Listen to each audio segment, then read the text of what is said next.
Hi, dreamers. This is Nick. And this is Andy, and we host The Concession Stand, a podcast from two guys who work in the TV and movie business right here in Los Angeles. And you're listening to Killafornia Dreaming, true crime tales from the Golden State on the Orbital Jigsaw Network. This episode of Killafornia Dreaming is brought to you by Blubrry.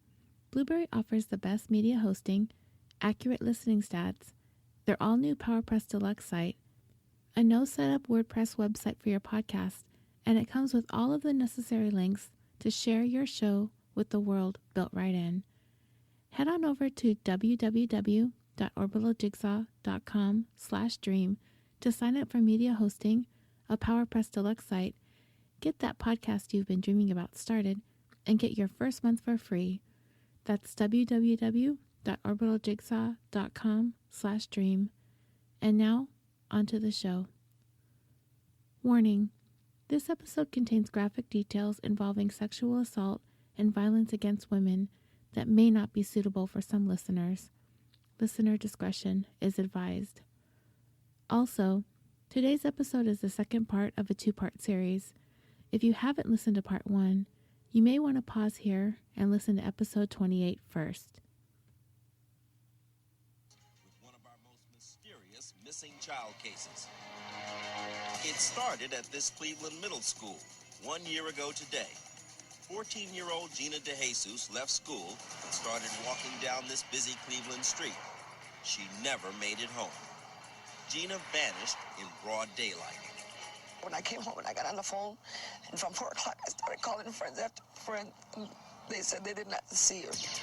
I talked to the last person who did see Gina that day, her best friend and classmate, Ariel Castro.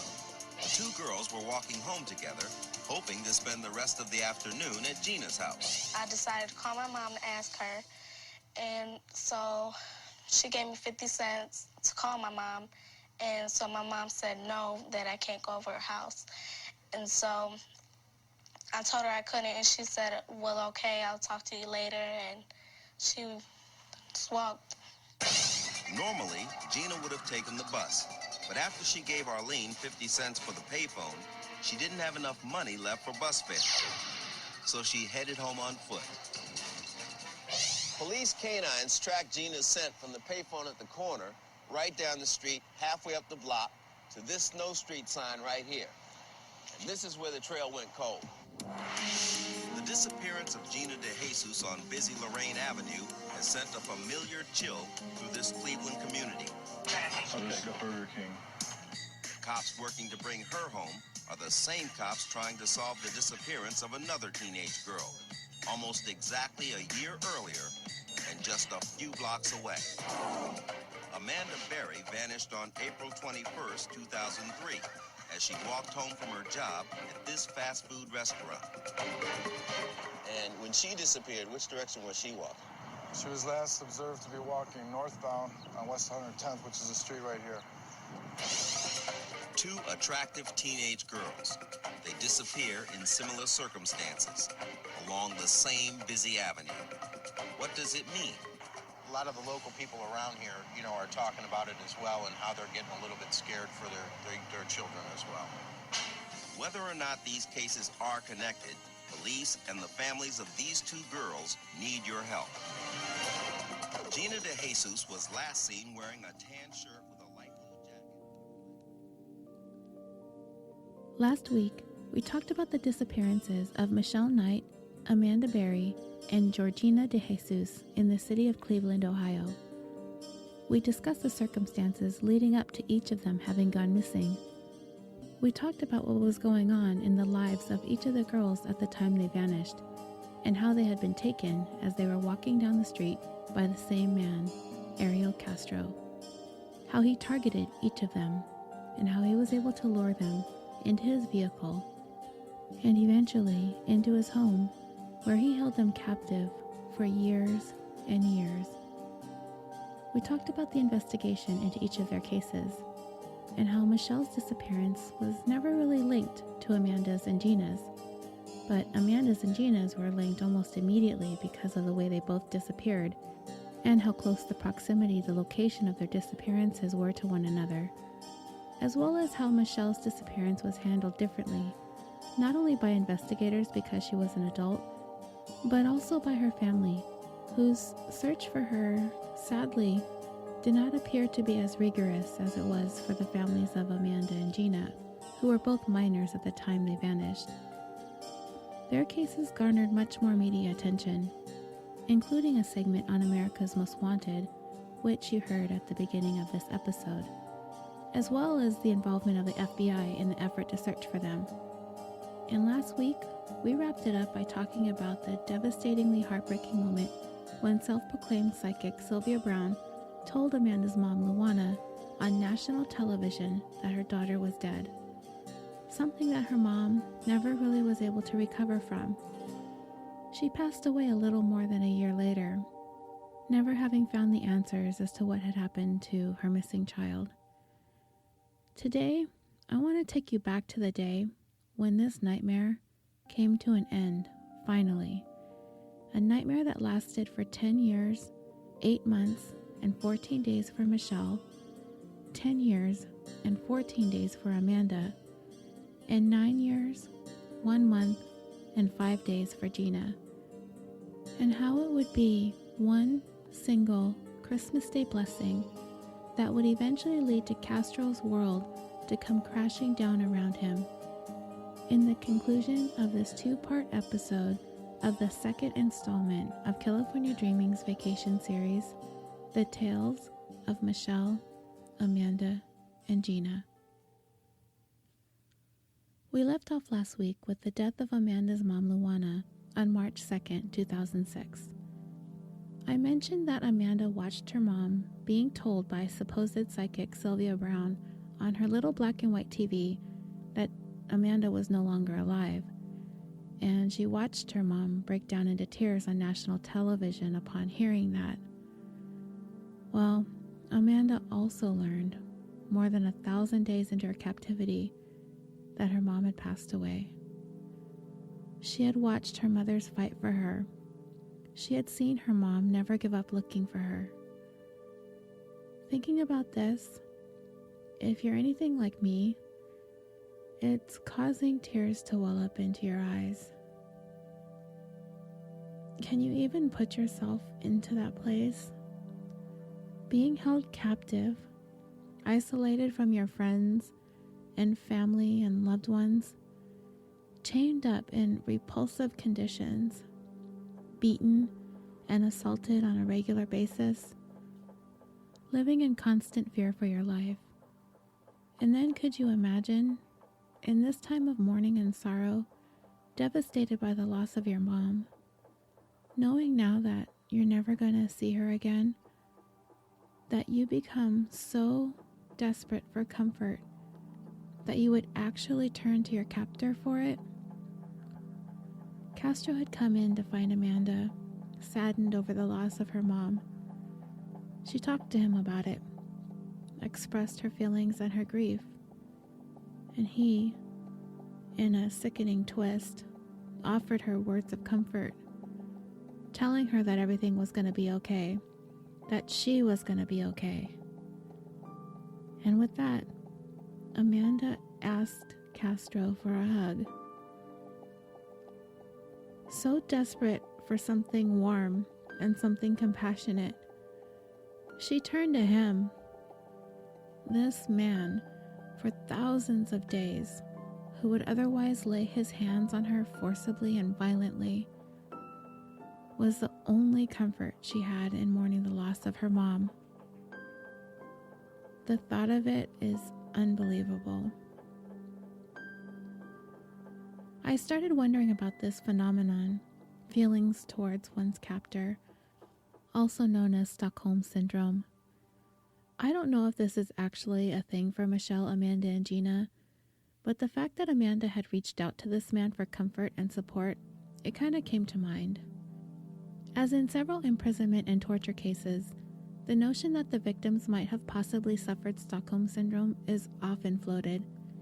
It's difficult to imagine, but when I saw in an interview with Amanda that this exchange had actually happened between her and Castro, I couldn't imagine it being anything other than this. That psychological phenomenon where hostages develop more positive feelings towards their captors. They've been known to side with them once they've been released, although I don't think this was the case by any means for either Michelle, Amanda, or Gina. To me, this weird loyalty seems completely irrational, but I'm no psychologist, and I certainly have no experience to speak from. Considering the amounts of abuse a victim is subjected to, how is it these positive feelings arise? The thought is that the victim mistakenly takes a respite of the abuse as an act of kindness. This sort of trauma bonding manifests when a hostage appears to become emotionally attached to their captors, identifying with them, sympathizing with them even. Even in some interviews that I've watched with Amanda and Gina, they really didn't say all that much about the horrible person Castro was. Gina says that he has mental issues. Amanda too made some positive comments about him, which I will get into a little bit later.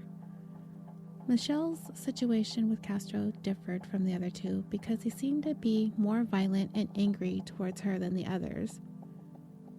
As I said, I don't know for a fact if any of them had shown indications of Stockholm Syndrome, but to be honest, I don't know if that would be an accurate take on their experiences.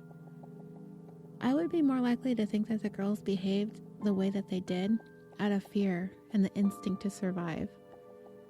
I don't think Amanda hugged Castro because she had positive feelings towards him. I think she hugged him because her human need for love and compassion needed to be filled. So back to this incredible story. About a month after Amanda's mom died, on her 20th birthday, April 22nd, 2006, something would happen that would change everything for everyone in that house. Amanda had come to suspect that she was pregnant. She wrote about it in a journal she kept while in captivity, writing that she thought that she might be pregnant and she felt like it was sent to her by her mom, someone to help her pull through this.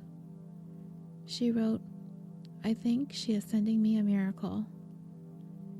And a miracle indeed has come that December 25th, Christmas Day. Amanda gave birth to a baby girl she named Jocelyn. Of course, Amanda had no prenatal care. She was never taken to the doctor. And when she went into labor in the early morning hours of that Christmas Day, it would be Michelle who would serve as obstetrician, birthing coach, midwife, basically everything. She would be the one who helped Amanda bring baby Jocelyn into this world. Unfortunately, it was into Castro's world. And Castro did not mince words. He told Michelle if the baby died, she would die. The girls brought in a small plastic wading pool in order to minimize the mess of the birth. They sat Amanda in there while Castro sat in a chair nearby reading a book about birthing children. When Jocelyn was born, it would also be Michelle who would clear her airways, and when it appeared that the baby wasn't breathing, Michelle breathed for her. It was then baby Jocelyn became Castro's fourth captive. Now Amanda, at the age of 20, has lost her mom and then became a mom, all in the same year. On top of that, having to cope with the fact of who the father of the baby was. The man who was abusing and torturing her, Michelle and Gina, for years by now. And they weren't even halfway through their ordeal yet. Amanda would look at her new little baby girl and see Castro in her. Yet, somehow, someway, Amanda was able to push all of that aside, as Jocelyn was hers and that was that. Amanda now had this little gift, this little bundle of joy to exist for, albeit under the most horrendous of circumstances. And none of this was going to be easy, as Castro was paranoid about raising questions and suspicions as to whose baby Jocelyn was. He wouldn't buy baby supplies, formula, diapers, clothes, and of course, no medical care was to be provided for the newborn. It was absolutely primitive, and not to mention cruel. And Jocelyn's first outfit Castro's nasty socks. He took one sock and cut out 2 holes on each side for her legs, and then took another sock and cut out 2 holes for her arms. But through it all, Amanda rose above the circumstances she was trapped in and did everything she could to make hers and Jocelyn's surroundings as normal as possible. She decorated the room and had toys and stuffed animals. Looking at pictures of it, it looks kind of like a ramshackle preschool. But knowing what Amanda was facing and what she had been enduring, it would have to be one of the most amazing things I've seen in everything that I've looked at related to this case. That little room Amanda created for her child. It's remarkable. Amanda wasn't the only one who would become pregnant as a result of Castro's repeated sexual assaults. Michelle had become pregnant several times as well. I'm not sure how many pregnancies there were in total. I don't even know if Michelle even really knows how many there were. But as you know how the story ends, only one child would emerge from that Cleveland home. Castro wasn't interested in having children with Michelle. According to the girls themselves, Amanda was a so-called favorite, and Michelle was his punching bag. So what became of Michelle's pregnancies? Well, Castro himself ensured that none of those babies would be carried to full term. Whenever Michelle became pregnant, he would take it upon himself to cause Michelle to miscarry. And he would do so by beating her, kicking her, punching her in the abdomen, hitting her in the head with dumbbells, throwing her into walls and down the stairs, and starving her. I can't tell you how much hate is flowing through me right now as I'm thinking about the things this man did to these girls. Fortunately, and it's actually not often the word fortunately can be used in talking about what these girls endured, but it was fortunate that Gina was there to help nurse Michelle back from all of those injuries she suffered at the hands of Castro. Jocelyn's presence would eventually change the way things would be handled in the Castro House of Horrors. It sounds kind of cliche to call it that, but it's the most accurate thing I can think of. So I don't know what Castro thought when Jocelyn came along. He probably had this weird, twisted vision of a family that he now had. But according to Amanda, the baby loved him, and he loved the baby. Which, I don't know how I feel about that. I mean, okay, I know the guy's a dad with 4 kids from a previous marriage. And maybe his feelings towards the baby can be construed as love. It's such a huge contradiction in my mind. And yet, what does Amanda mean by he loved the baby? That he wasn't beating and assaulting her yet? I don't know if there were ever any suspicions that he had ever preyed on his own daughters. From what I could see, there was never anything like that going on in his background. And by the way, that is not by any means a redeeming quality. Just because Castro never touched his own children, nor did he ever kill anybody, doesn't earn him any brownie points, which he tries to gain for himself later on in the story. Anyway, as Jocelyn grew older, the truth was getting harder and harder to hide. Jocelyn could see that the girls were chained up. Castro told her that they were bracelets. So by the time she turned 3, he decided to remove the chains from them. Because of Amanda's little Christmas miracle, the chains were finally off after 6 years in captivity. It was also around this time that Castro allowed Jocelyn to go outside for the first time. Can we stop and let that sink in for a moment? 3 years of never having left the confines of that house. Jocelyn had never seen a park or a playground or other children. And it was from that point on, from the very first time the sun shone down on Jocelyn, that she was going to beg and beg and beg her dad to keep taking her outside. And this was changing every dynamic in the world Castro had created for himself. It was no longer he and his 3 locked up captives. He was in this role of doting dad whose little girl wanted to constantly go places. She wanted to go to the park. She wanted to go to Sunday school. She wanted to go get ice cream. And Castro was caving into all of beautiful little Jocelyn's requests. You know and I know that this would not be able to go on forever.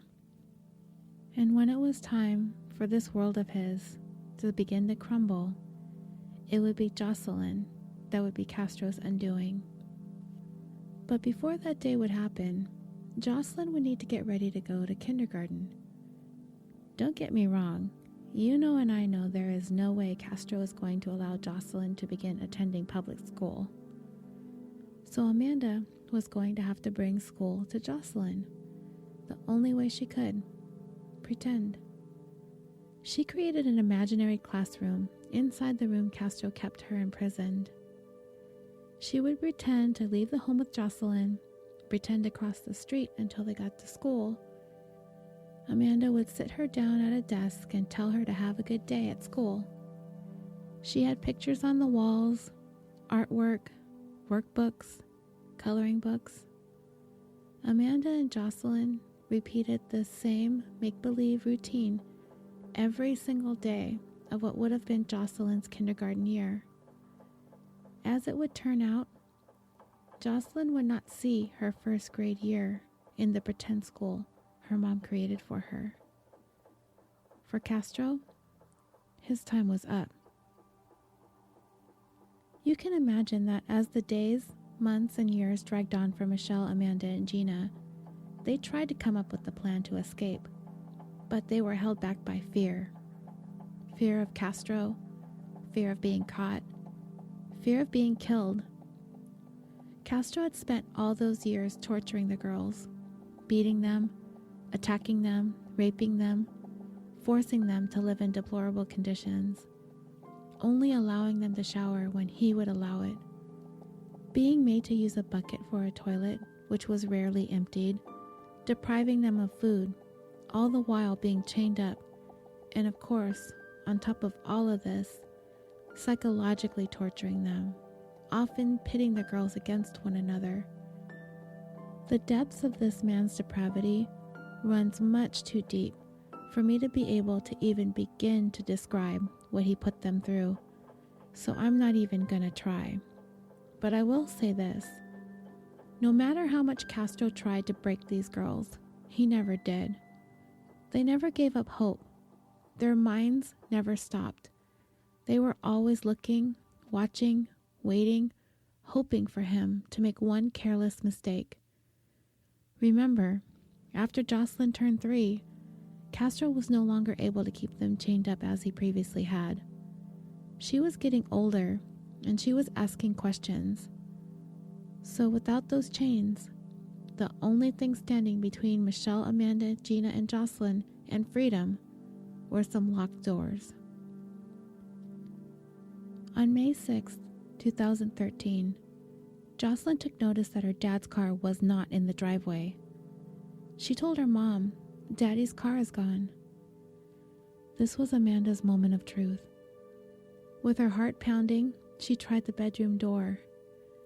And for some reason, a stroke of luck, for the first time in 10 years, Castro slipped up.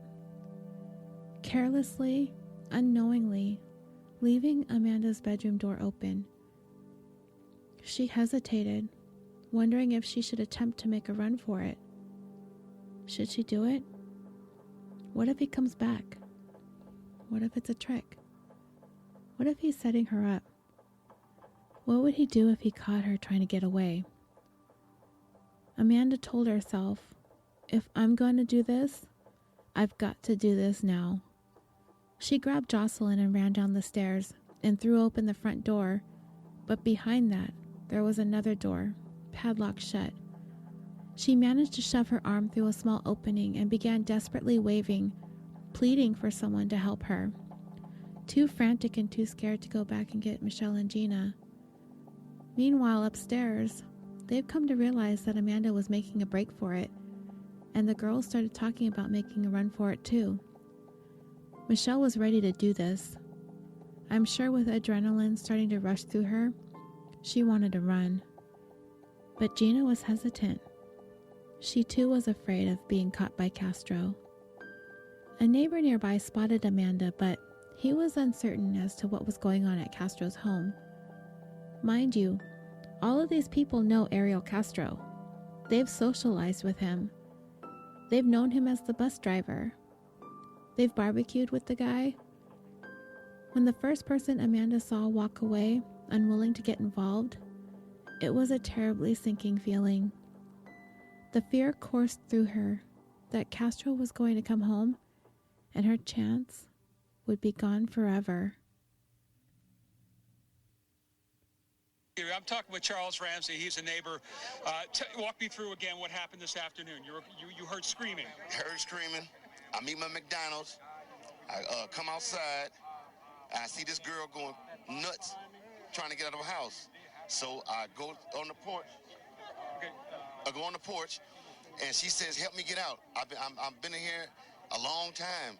So I figured it's a domestic violence dispute. So I open the door, and we can't get in that way because how the door is, it's so much that a body can't fit through, only your hand.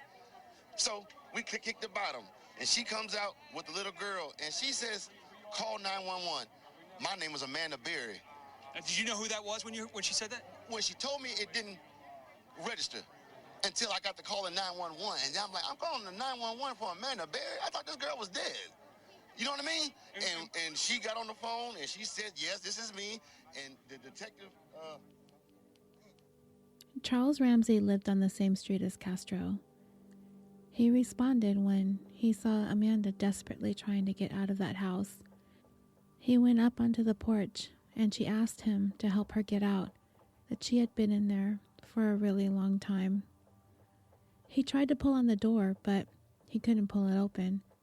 So he began to kick the bottom panel of the door out for her, and he managed to get some of it kicked in. He told her to try and kick the rest of it out, so she did.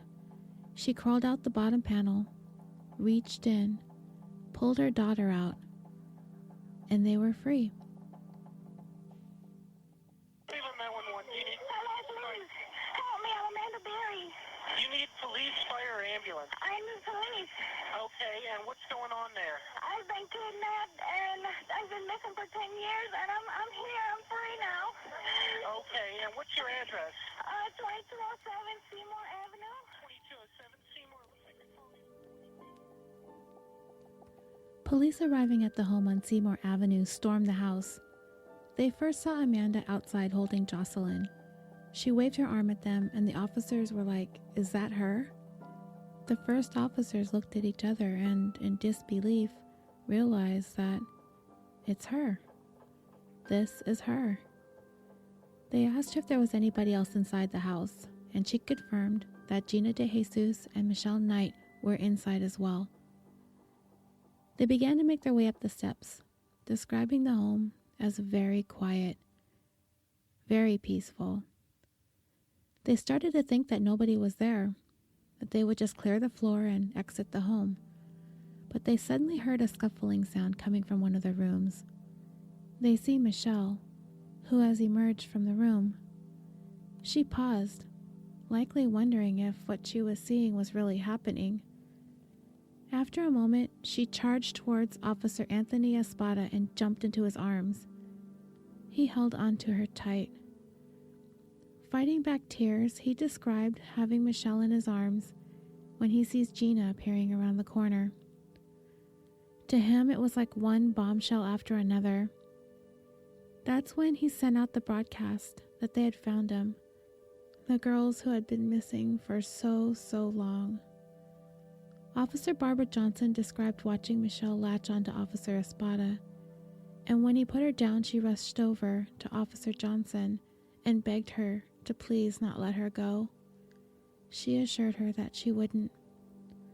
When Officer Espada saw Gina, he recognized her right away, despite the fact that she was thinner and pale and her hair was chopped off.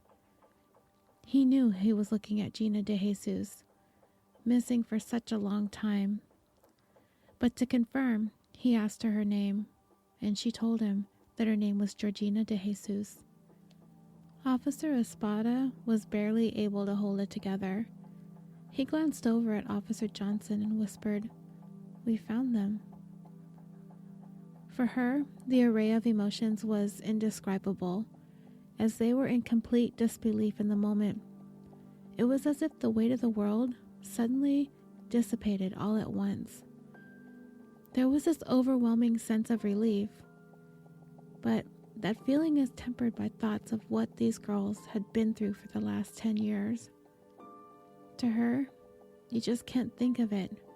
Just push all of that aside and try to be as positive as possible for the girls, reminding them that they're safe now and everything was going to be okay. Now, it was time to find Castro. When Castro left that day, when Jocelyn noticed his car was gone, and he inexplicably left that bedroom door unlocked, he had actually gone to pick up his brother and to have dinner at their mom's house. When dinner was over, they were driving home, when Castro suddenly pulled over into a McDonald's parking lot. His brother asked him why they were going there.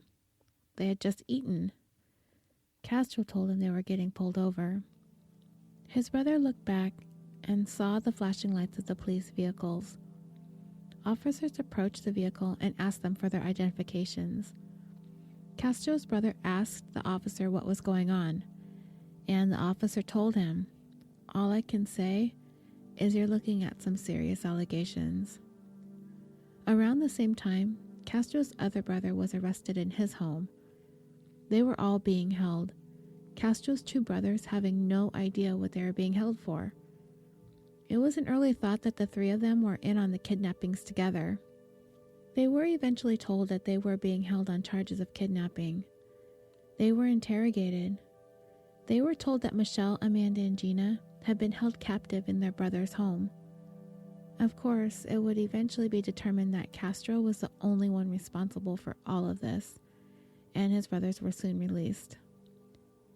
The news quickly spread throughout the Cleveland area, not to mention the rest of the country and the world, that not only had two missing girls been recovered in a home in a modest Cleveland neighborhood, there was a third victim whose disappearance had not been linked to the other two, nor did her story garner as much media attention. On May 8, 2013, 2 days after Amanda made that harrowing escape and frantic 911 call, she and Gina were finally returned home to their families. Amanda was brought under police protection to her sister's home in Cleveland. She was welcomed with thunderous cheers from hundreds of neighbors. The home was decorated with balloons and signs saying things such as, "We never lost hope," and "We missed you very much." And the scene at Gina's house was very much the same.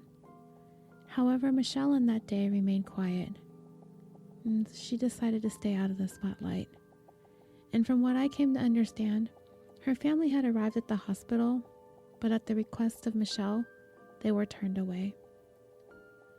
On May 9th, Castro appeared in court for a bail hearing following appearances by his two brothers who were arrested along with him. They were officially cleared of any involvement in the kidnappings of Michelle, Amanda, and Gina. As it was found, there was no indication they had any knowledge of the women's captivity. Castro himself had also indicated that it was he, and he alone, that was responsible for this. Not that his word meant anything, but he wasn't attempting to implicate anyone else for any of this. Castro was being charged with 4 counts of kidnapping and 3 counts of rape. His bail was set at $8 million. On May 10th, the county prosecutor stated that he was considering charging Castro with aggravated murder in relation to Michelle's pregnancies he terminated by force, and hinted that this charge would enable him to seek the death penalty. On July 12th, Castro was indicted on 977 charges, including aggravated murder, kidnapping, and rape. On July 26th, he accepted a plea deal that spared him the death penalty. He pleaded guilty to an amended indictment that included 937 charges. August 1st, 2013 was the day Castro was formally sentenced, and it was a long process. I watched it in its entirety, twice, and it was at least 5 hours long. Castro's attorney had objected to the hearing, as the state of Ohio wanted to present their witnesses and evidence to make sure everything he did would be on record, since there wasn't going to be a trial. Castro's attorneys, however, wanted this to be over and done with as quickly as possible, but the judge overruled their objections and allowed for the state to present its witnesses in their case against Castro. And I wanted to share with you some of the most powerful aspects of the sentencing hearing. I want to share with you the experiences of some of the first people who encountered the girls as soon as they emerged from that home: the doctors, the investigators, the psychiatrists, the judge, and Castro himself, and one of the victims, the one who came to be known as the forgotten victim. I want to share with you what she had to say when she had the chance to come face to face with Castro. The tables now turned as he was preparing to be imprisoned for life, chained, shackled, freedom that he forfeited. I already went over some of the details earlier regarding the first responders. They took the stand and stated for the record how they answered the call to the home on Seymour Avenue that day. After that, the attending emergency room doctor took the stand and testified about his encounter with the 4 victims as they were brought into the ER that day. He was asked what his assessments were of the patients.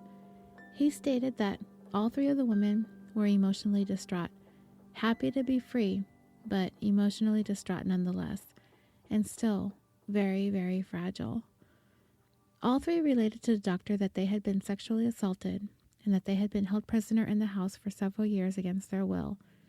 Michelle had related that she had been pregnant multiple times and was subjected to deprivation of food and physical assault in order to induce miscarriages. All 3 indicated that they had been physically assaulted over the period of time that they were in captivity. However, it was the doctor's observation that Michelle had several bruises on her body. All 3 of them were gaunt, emaciated in appearance, and suffered from malnutrition. The doctor testified that all 3 of the women were given sexual assault forensic examinations, as they had related to him multiple instances of forcible rape under threat of physical harm. Called to the stand, an investigator assigned to the firearms section with the Cleveland Bureau of Criminal Investigation, also known as the BCI.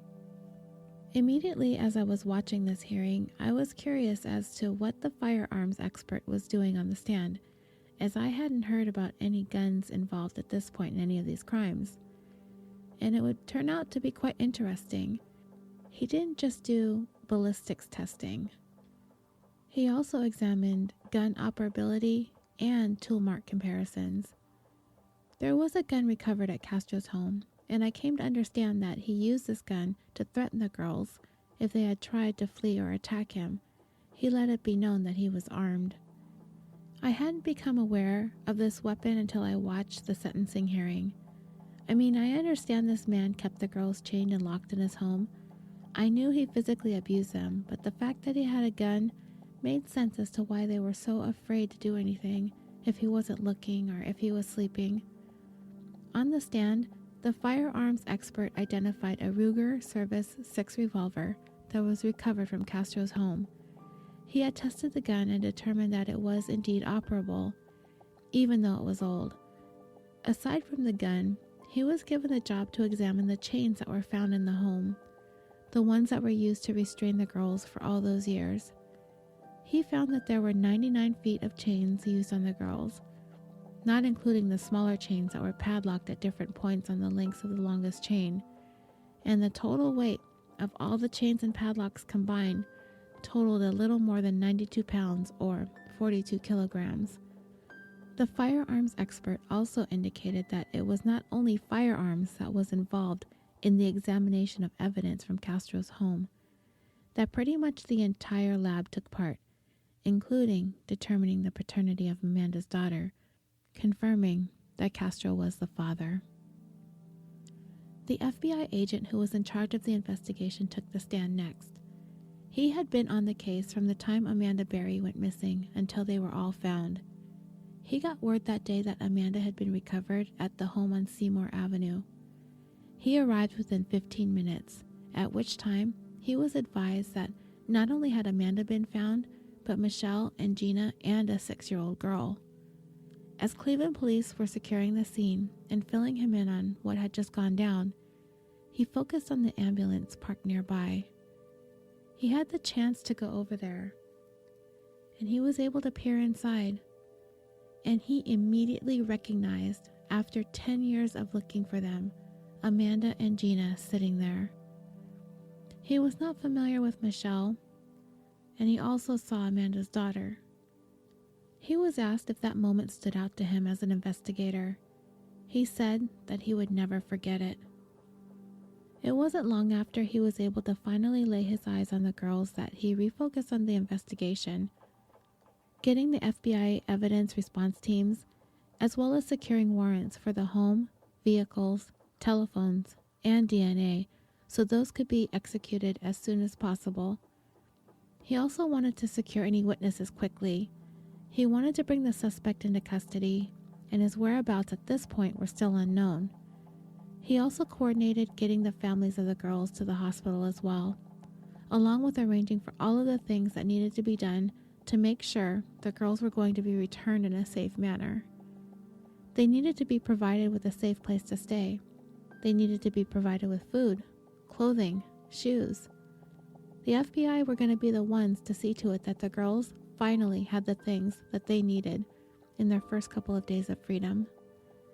The FBI arranged for hotel rooms for the girls, along with 24-hour security. They arranged for transportation so the girls could go shopping for food and clothing. And eventually, in concert with the Cleveland Police Department, the FBI arranged for their return to their homes and their loved ones.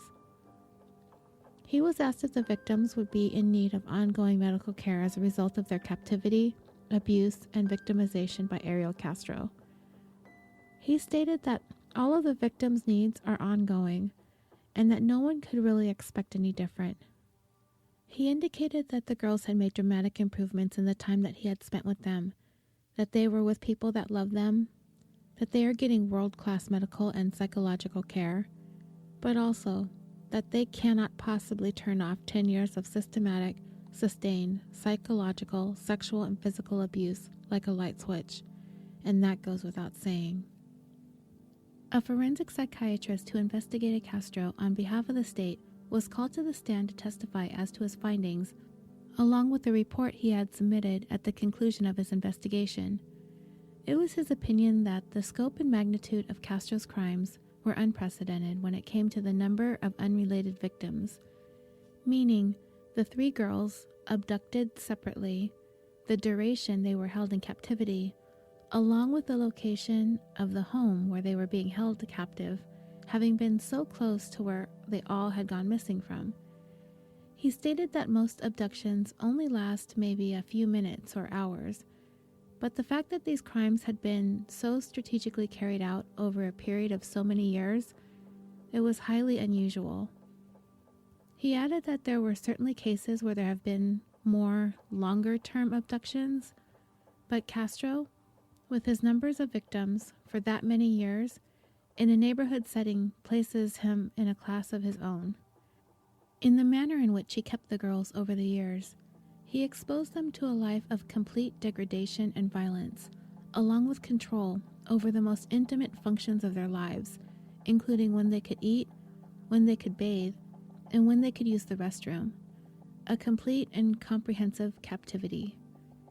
The psychiatrist also stated that the most significant findings of his investigation was how, through the years, that Castro was completely duplicitous with family, neighbors, friends, and co-workers in order to keep his secrets hidden and under control.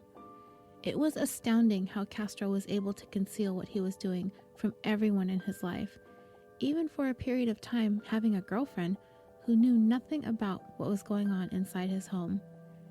He went to great lengths to conceal what he was hiding, doing such things as using wigs to disguise anyone who he was going to allow to go outside. He constantly played loud music throughout the house in order to mask any screams that might have come from the girls.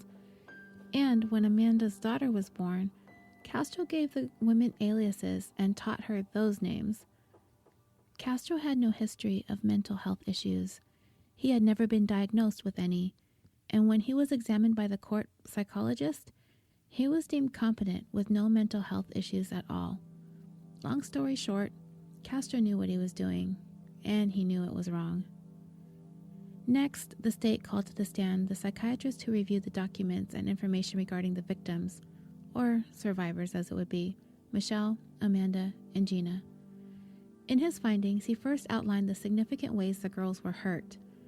Firstly, they were exposed to countless and repeated episodes that were terrifying, and the kinds of trauma that leads to post-traumatic stress disorder by definition. And it's the kind of thing that stays with the person for years, sometimes for the rest of their lives. It's the abnormal memories that rewire the circuitry of the brain caused by the kind of degradation, defilement, and dehumanization that brings the kind of trauma to which they were subjected to a whole other level. They were systematically and relentlessly deprived of their sense of self, their sense of dignity, their connection to others, not having access to sanitary facilities, not to mention the way that they were fed, and the way that they were chained for a very long time.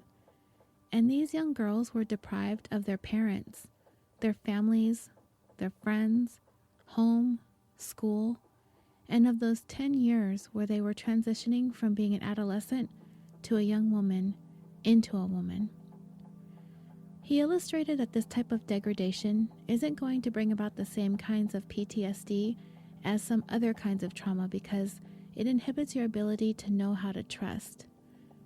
These were the stages of the girls' lives that they were developing the capacity for real intimacy, and instead, they were exposed to Castro and his perversion of intimacy. The psychiatrist also went into the ways of coping.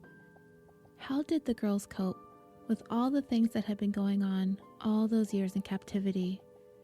In his words, he described them as compelling and marvelous examples of resilience, of imagination, and of humanity. He was particularly struck with Michelle and what an extraordinary woman she is. She was doctor, nurse, pediatrician, midwife, having been the one who delivered Amanda's baby, and doing this under the most primitive of circumstances. And when baby Jocelyn came into this world and wasn't breathing, it was Michelle who breathed life into her. He also discussed how Michelle often put herself between Gina and Castro, so Gina would not have to bear the brunt of his violence and assaults on them. And as for Amanda, her ability to raise her child in these circumstances, all the while teaching her values, faith, not to mention the school she created for her. As for the girls coping, they had each other, and those interactions were the very real human interactions that kept them going. They shared love, faith, optimism. It was their character, their personalities, their strengths that saw them through. Then it came time for the victim impact statements. Gina's cousin read a statement on behalf of her family, and it read in part, "Today is the last day we want to think or talk about this. These events will not own a place in our thoughts or in our hearts. We will continue to live and love. We will stand before you and promise you that our beloved family member thrives. She laughs, she swims, dances, and more importantly, she loves and is loved. We are comforted in knowing that she will continue to flourish. She will finish school, go to college, fall in love, and if she chooses, will get married and have children. She is where we will continue to put all of our energy. She lives not as a victim, but as a survivor. Her insurmountable will to prevail is the only story worth discussing. We ask that you continue to give her and our family privacy as we continue this journey back into society." And with that, she turned and faced Castro, called him out by name, and said in Spanish, "May God take pity on your soul." Amanda's sister read a statement on behalf of her and her family. It read in part, "The impact of these crimes on our family is something that we do not want to discuss with people we don't know. Even if I wanted to talk about it, It is simply impossible to put into words. For me, I lost my sister for all of those years and thought it was forever. We lost my mother forever, and she died not knowing. My mother and my sister, the two most loving people in the world. It is almost impossible to put into words how much it hurts. Amanda is not here today.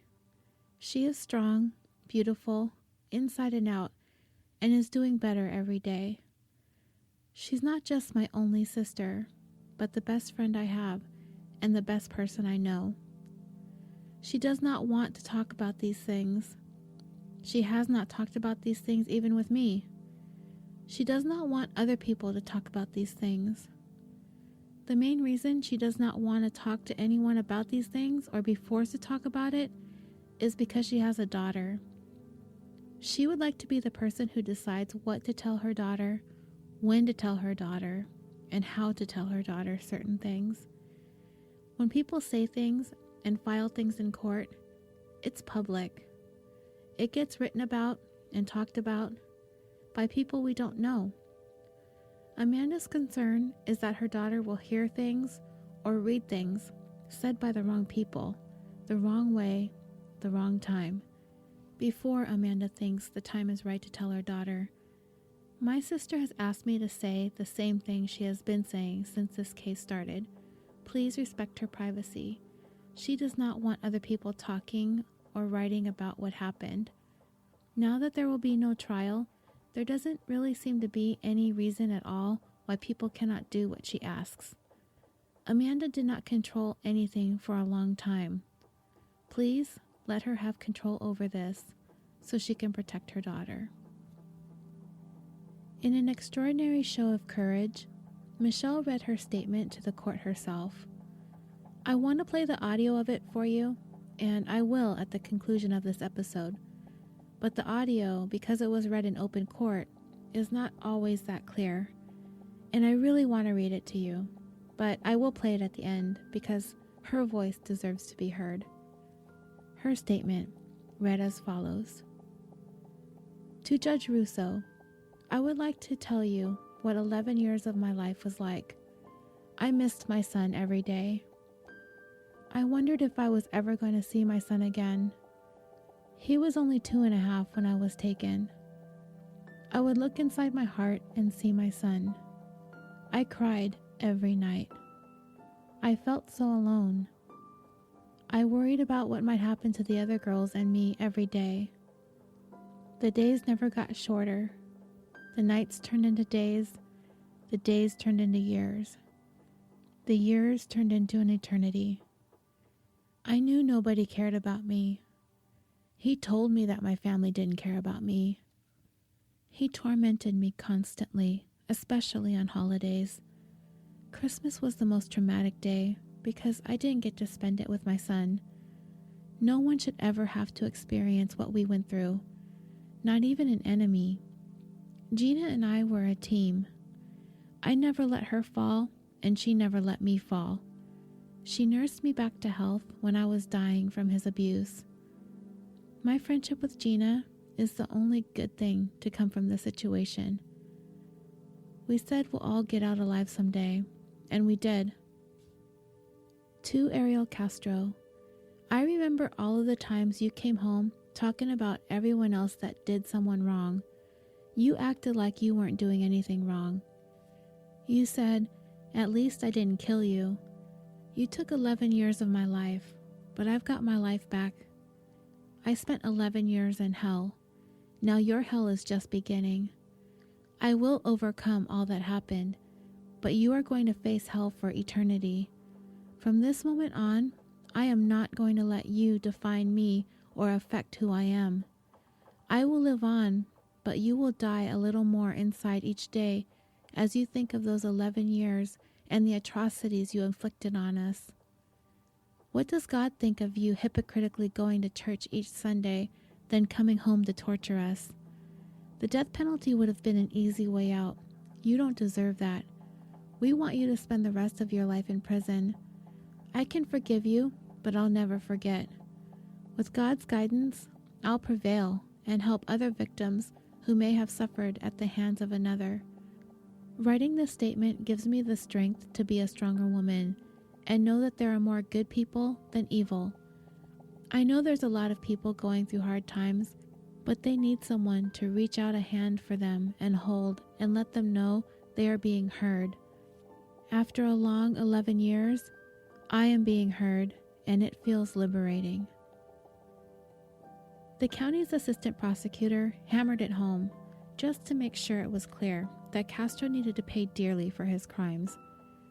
She stated that the purposes of sentencing is to punish the offender and to protect the public. This case speaks volumes with regards to the defendant's actions if you look at the harm that has been caused to these victims. His actions of luring these victims, vulnerable victims, a victim that wanted to see her son, luring her with puppies, then holding her captive for almost the next 11 years, then luring the other two young girls, ages 16 and 14, under the guise of coming to see his own daughters, and then holding them in captivity for the next 10 years for Amanda and 9 years for Gina. He locked the doors. He kept them chained. He used dirty socks when they screamed, along with duct tape and motorcycle helmets. A repeated pattern of sexual and physical abuse. Laying a hand on a woman, on anybody, is a crime in this country, and he repeatedly did it for his own benefit, slapping them, punching them, stomping on their stomachs. He dictated.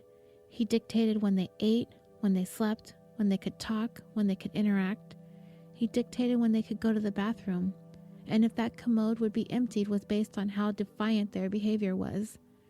He tormented them by allowing them to watch their own vigils and members of the community circling around their families looking for them on the anniversary dates of their disappearances.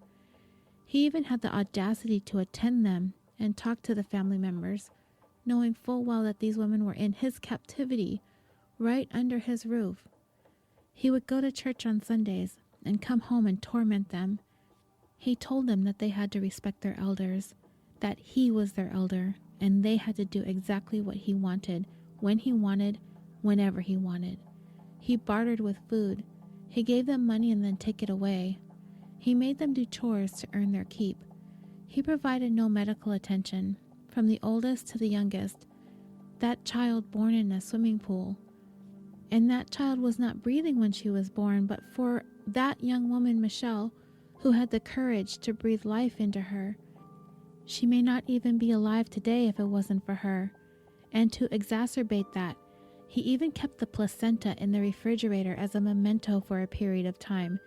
And in order to make it appear that he was a good member of the community, he would take out Amanda's baby and represent her as the daughter of his girlfriend.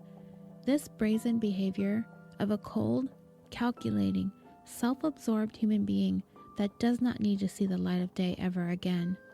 His actions have spoken so loud in this community, and by this plea, we hope that anybody else who challenges the law, that this will prevent any kind of behavior like this from ever happening again. Michelle said it best. It was an eternity, and that's what he deserves. And as for Castro's statement to the court, it's exactly what you would expect from a narcissistic, sadistic sexual predator like him. He had the nerve to stand before the court and insist he was not a violent predator. He blamed the kidnappings on a sex addiction and compared it to alcoholism. He said he had no control over his addiction and that he was not a monster. He called himself a musician, that he was a happy person inside. He drove a school bus for 21 years and that he did a good job. I already talked about what a good job he wasn't doing. He claimed he was trying to get fired, that it was too stressful coming home to this situation. Yeah, he called that his situation. He said he couldn't juggle it anymore. He mentioned all the allegations he had been abusive to his ex-wife, allegations which I did not even go over in this episode because I didn't even really feel like it was worth talking about. But he denied abusing her. He said he wasn't a wife beater, and he had the audacity to blame his wife, saying that she wouldn't quiet down, that she put her hands on him and he reacted. He reiterated that he wasn't violent, that he had a family, that he valued human life because every time he came home, he was glad for the situation. He said his daughter that he had with Amanda made his day, that she never saw any violence in that house, and that she'd probably say that her dad was the best dad in the world. He claimed that he was a normal person, that he's just sick with an addiction. He claimed that most of the sex that went on in the house, probably all of it, was consensual. Yeah, those were his words. That the allegations about being forceful on them were totally wrong. He even said that there were times that they would ask him for sex. He claimed that he did not prey on these women, that he just acted on his sexual instincts because of his addiction. He said, God is his witness, he never beat these women, that he never tortured them either. He claimed that they had a lot of harmony going on in that home, and, as proof, stated if anyone had seen videos of Amanda on YouTube, that proves that that girl did not go through any torture. If that was true, do you think she would be out partying already and having fun? He stated all the victims were happy.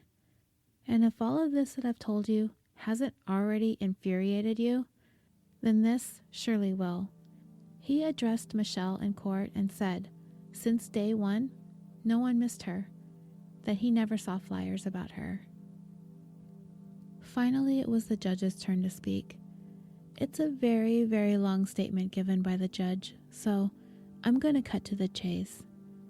In response to Castro's claim that there was harmony in the house, the judge stated that he's pretty sure there's nobody else in America who would agree with him. He told Castro that he is a narcissist as he stood there before the court full of justifications for his actions. The kidnappings, the rapes, the abuse. He did not once show an inkling of remorse, insisting that he's a good person and attempted to portray himself as a victim of addiction and childhood sexual abuse. The judge dismissed all of it, explaining to him that the sheer fact that he pled guilty to hundreds and hundreds of charges of violent crimes defines him as a violent person. And furthermore, the judge let him know that he sees absolutely no possibility for rehabilitation and that a person like him does not deserve to be out in the community, that there was no place in the world for this brand of criminal, and that he is simply too dangerous. And with that, the judge handed down a sentence of life without parole plus 1,000 years. However, in one final act of defiance, manipulation, and control, less than a month into his sentence, Castro hung himself with a bedsheet.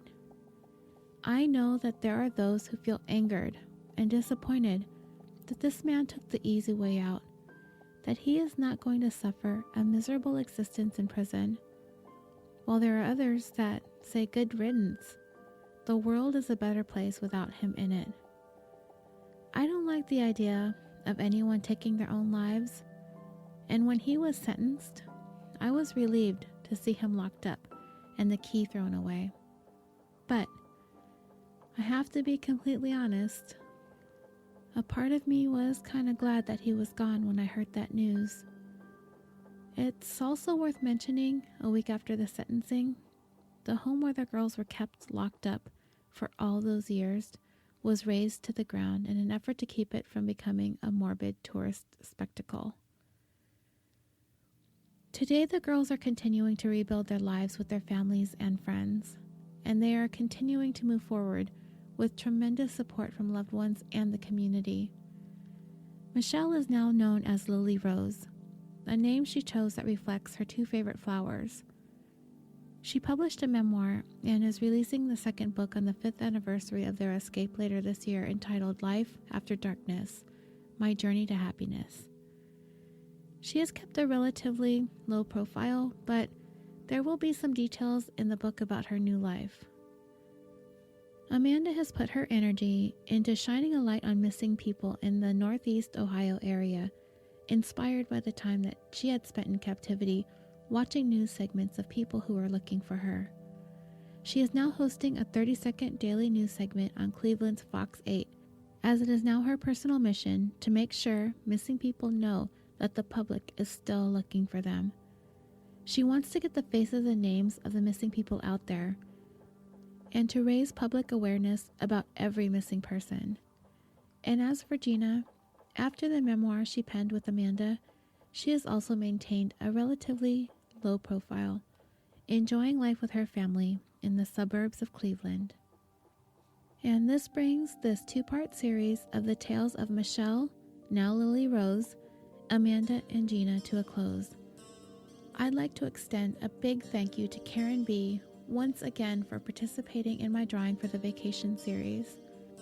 I had the pleasure of talking to Karen on the phone in between parts 1 and 2, as these events took place virtually in her own backyard. I wanted to get an idea of what it was like for someone to have watched this happen in their hometown.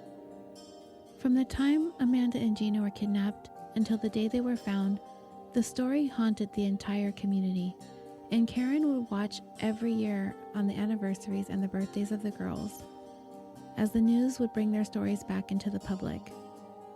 And the day that they were found, Karen, like the rest of Cleveland, felt a mixture of emotions: shock, disbelief, and elation.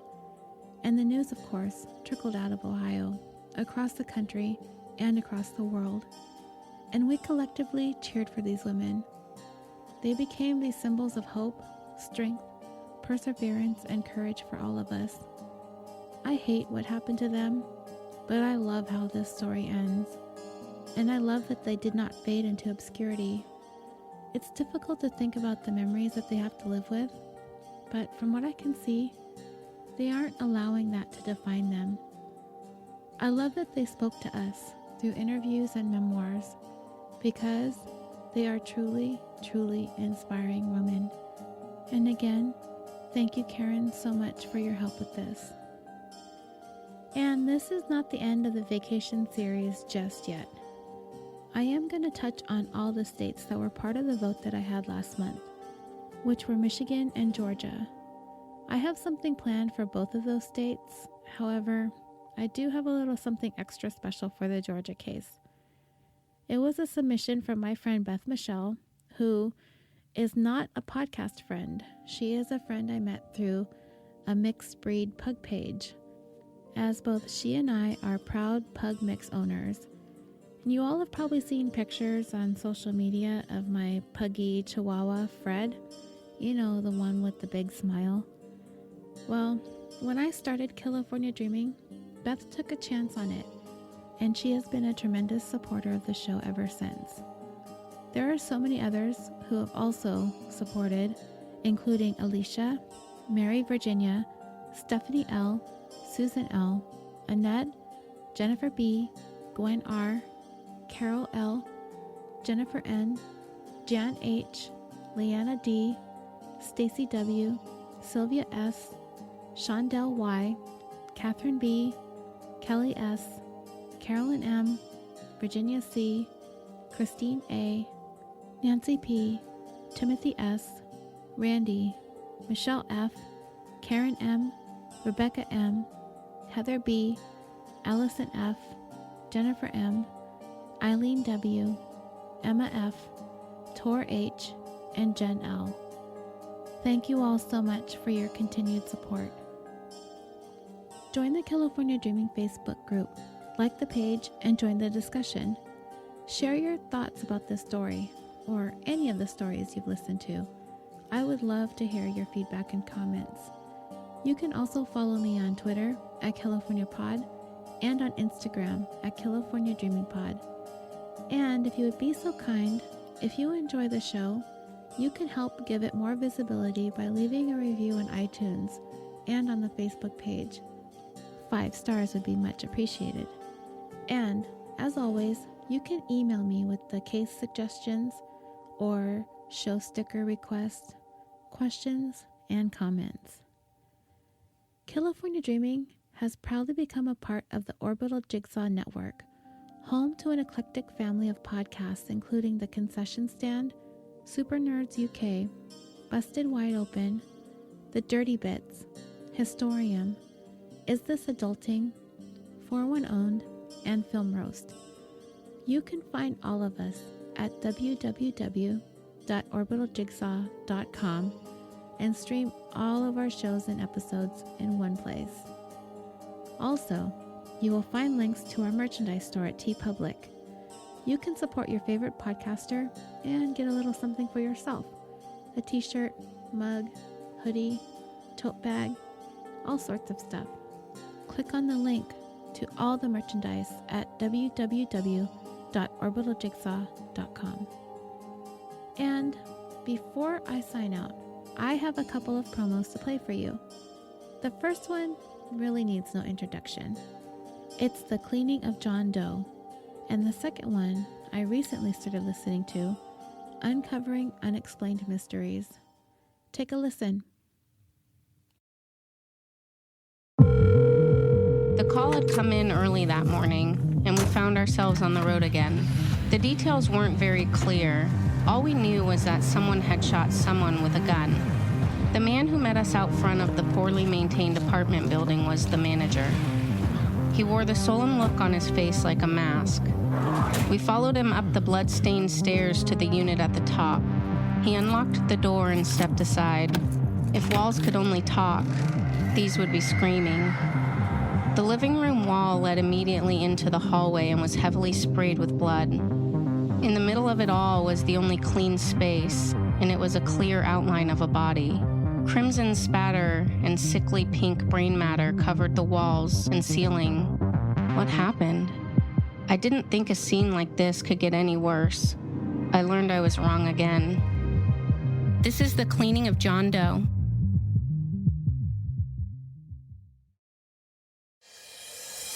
What's up, and welcome to the Uncovering Unexplained Mysteries promo. My name is Josh Cannon, and I am here with my co-host, Mike. Say hi, Mike. Hi, Mike. All right, now that we got that hacky joke out of the way, did you know that we were the first fan podcast for the show Unsolved Mysteries? Josh, that's not entirely true. It's not?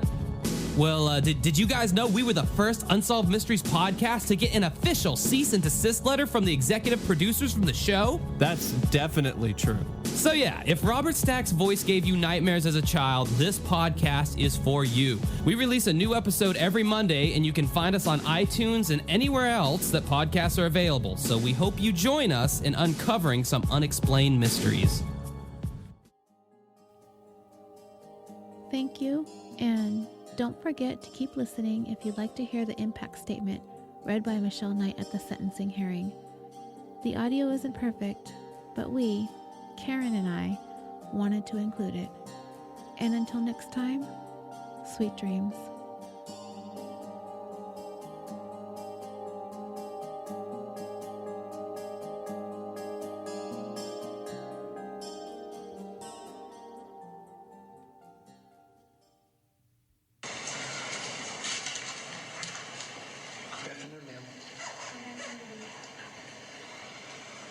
My name is Michelle Knight, and I would like to tell you what 11 years was like for me. I miss my son every day. I wonder if I was ever going to see him again. He was only 2.5 years old when I was taken.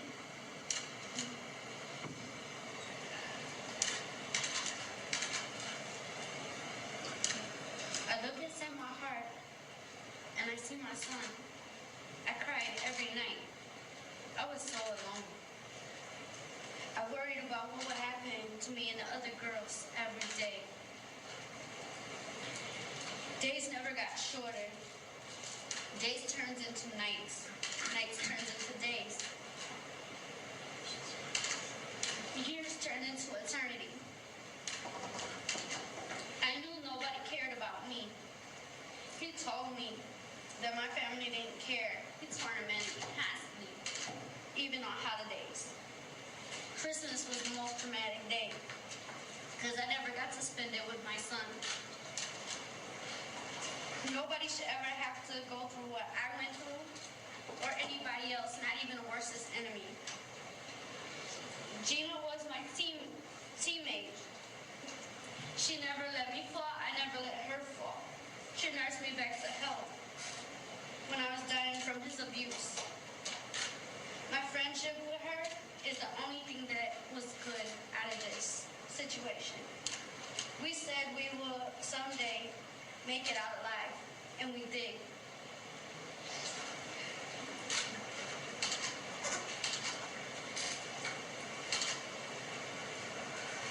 Ariel Castro, I remember all the times that you came home talking about what everybody else did wrong and act like you wasn't doing the same thing. You said, at least I didn't kill you. You took 11 years of my life away, and I have got it back. I spent 11 years in hell. Now your hell is just beginning. I will overcome all this that happened, but you will face hell for eternity. From this moment on, I will not let you define me or affect who I am. You will live, I will live on. You will die a little every day. As you think about the 11 years and atrocities you could inflict it on us. What does God think of you hypocritically going to church every Sunday? Coming home to torture us. The death penalty will be so much easier. You don't deserve that. You deserve to spend life in prison. I can forgive you, but I'll never forget. With the guidance of God, I will prevail and help others that suffered at the hands of others. Writing this statement gave me the strength to be a stronger woman and know that there's more good than evil. I know that there's a lot of people going through hard times, but we need to reach out a hand and hold them and let them know that they're being heard. After 11 years, I am finally being heard, and it's liberating. Thank you all. I love you. God bless you.